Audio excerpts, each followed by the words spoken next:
Lakshmi ceramics நம்ம shop அனைத்திலும் top. All top brands எல்லாம் ஒரே இடத்துல. Lakshmi ceramics, India's largest retailer. இனிமே கண்ணை மூடிட்டு கடலை எண்ணெய் வாங்கலாம். ஏன்னா மந்த்ரா கடலை எண்ணெய் இதயத்தின் தயாரிப்பு. வறுக்க பொரிக்க ஏன் எல்லா சமையலுக்கும் மந்த்ரா தான். மந்த்ரா கடலை எண்ணெய், அபார ருசி, ஆரோக்கியமான உடல் நலம்.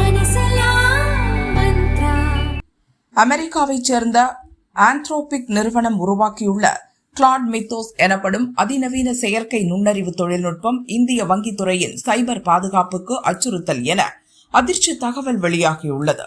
இந்த கிளாட் மித்தோஸ் ஏஐ சைபர் பாதுகாப்பில் மனிதர்களால் கண்டறிய முடியாத ஆயிரக்கணக்கான நுணுக்கமான பிழைகளை கண்டறியும் திறனுடையது. குறிப்பாக 27 ஆண்டுகளாக மறைந்திருந்த பாதுகாப்பு ஓட்டைகளை கண்டறிந்துள்ளது. அது மட்டுமின்றி இதன் மூலம் வங்கி வாடிக்கையாளர்களின் தரவுகள் திருடு போக அதிகம் வாய்ப்புள்ளதாகவும் தகவல் வெளியாகியுள்ளது. இதன் அபரிமிதமான ஹேக்கிங் திறனால் பொதுமக்களின் பயன்பாட்டிற்கு இது இன்னும் விடப்படவில்லை. எனினும் அங்கீகரிக்கப்படாத சில நபர்கள் இந்த ஏஐ தொழில்நுட்பத்தை பயன்படுத்தியதாக தகவல் வெளியாகி பரபரப்பை ஏற்படுத்தியது. இந்நிலையில் கிளாட் மித்தோஸ் ஏஐயால் நம் நாட்டின் வங்கித்துறைக்கு ஏற்படக்கூடிய ஆபத்துகள் குறித்த வங்கிகளின் தலைவர்களுடன் மத்திய நிதி அமைச்சர் நிர்மலா சீதாராமன் நேற்று ஆலோசனை நடத்தினார்.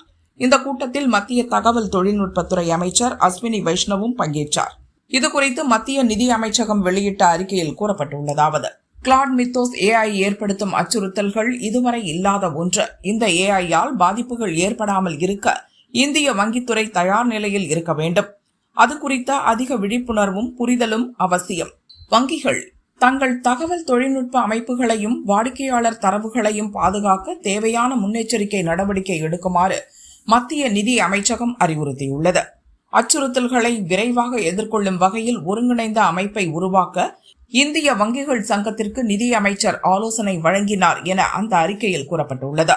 நம் நாட்டில் வங்கி பணிகள் ஆன்லைன் மயமாக்கப்பட்டு டிஜிட்டல் பண பரிவர்த்தனை அதிகரித்துள்ள நிலையில் இவ்வகை புதிய ஹேக்கிங் ஏஐ வருகை இந்திய வங்கித்துறைக்கு பெரும் சவாலாக அமைந்துள்ளதாக அதிகாரிகள் கவலை தெரிவித்துள்ளனர்.